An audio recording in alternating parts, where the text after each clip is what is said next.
digits, and the land between the lakes National Recreation Area and Golden Pond, Kentucky has pushed back its opening day due to Thor. And ice and freezing rain are moving into eastern Tennessee through the afternoon and could cause big problems for the rush hour commute. Yeah, the timing is tough here. Chris Warren is following Winter Storm Thor from Memphis this morning. Chris, good morning to you. We've been tracking the cold air, tracking the ice on the move. Right now, though, what are you getting?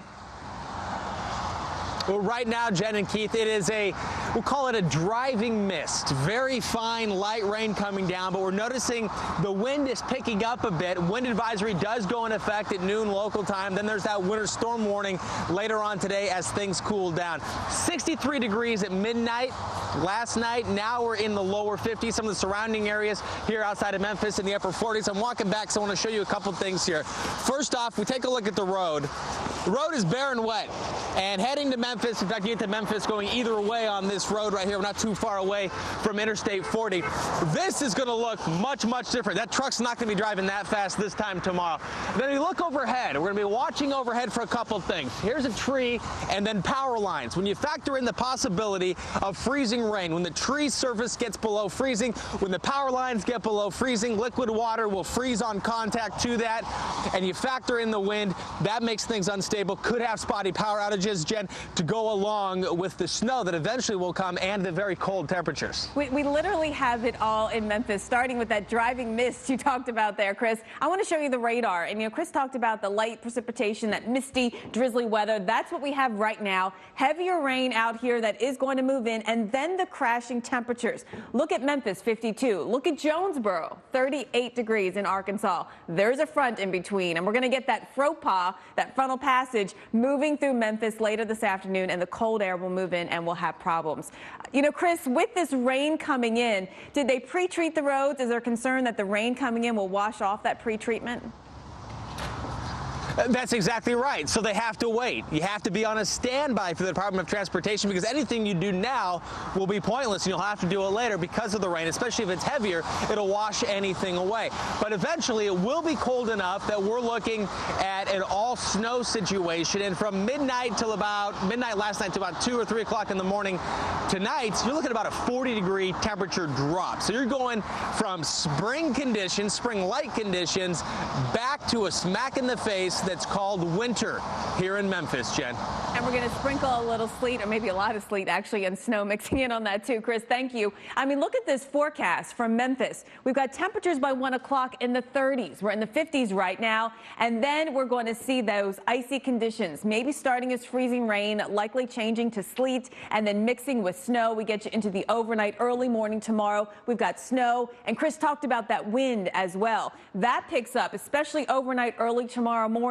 So if we get ice accumulation on the power lines or sleet, we're going to be looking at some issues with the wind coming in and perhaps some power outages. There's where the radar is right now, showing rain actually from Arkansas all the way into D.C. and Philly. 2,000 miles plus worth of precip right now, and we're going to be tracking that wintry precip overnight tonight on the move. The cold air is moving. We're also watching the ice, the freezing rain and sleet on the move as well. So by tomorrow, we're looking at snow in New York City and places like D.C. as well. And I think that area tomorrow night that we're still hanging on in the Mid-Atlantic, looking for some issues with some sleet and freezing rain even into North Carolina.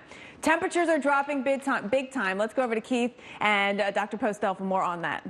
All right, thanks, Jen. Yeah, let's talk a little bit, Dr. Postel, about the way this front is set up, because during the summer, a lot of times the showers, the moisture ahead of it. Not the case here. That's exactly right, Keith. That's a really good observation, because what we have now is a lot of precip, but on the cold side of the front. You can see these numbers here, not too bad. Birmingham, Jackson, but it's not doing anything in there. It's not precipitating. All that stuff is back here where the temperatures are in the 20s, 30s, 40s, and in some cases the 50s. But if you put the surface wind flow on here and the surface front, you can see that all the precipitation is back behind that southward moving cold front. This is where the forcing for ascent is, right along that zone, and this is why we're going to continue to get colder air back in here, and that is a setup for icing later on. And it's kind of the setup you need, because I've said before, a lot of times when the front is normally stacked, it's hard to get the moisture when the cold air moves in, but with the moisture behind it, then you got problems. That's right. The lift is going on all the way back in this zone right in here. It is the front will be by Little Rock, Memphis. It is already, and it's going to continue to get colder even this afternoon. And watch out for this stuff right in here.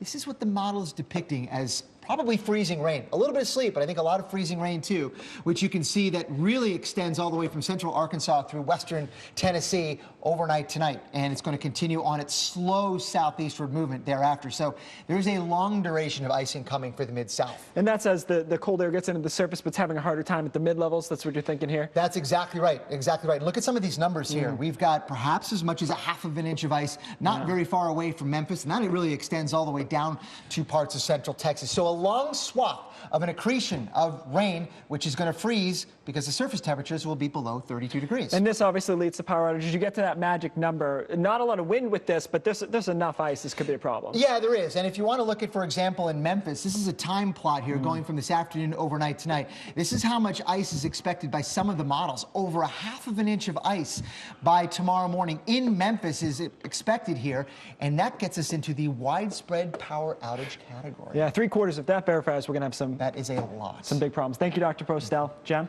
Winter Storm Thor is moving Boston even closer to its all-time snowiest season on record, and meteorologist Mike Seidel is there tracking it inch by inch. We are 1/10 of an inch by 1/10 of an inch, Jen. We had some snow last night. We'll let you know how much fell, where we stand, and how warm it is today. That's really the story today in Boston. I'm glove-free for the first time in a long time, and it feels good.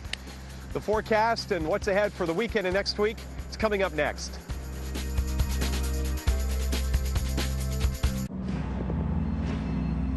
All right, listen up. Out on that field today, you will be ready for anything. And I want you to always remember, this is the greatest team you will ever be part of. And when they're asked, what did you do to make a difference in the world? They can say, I became a soldier.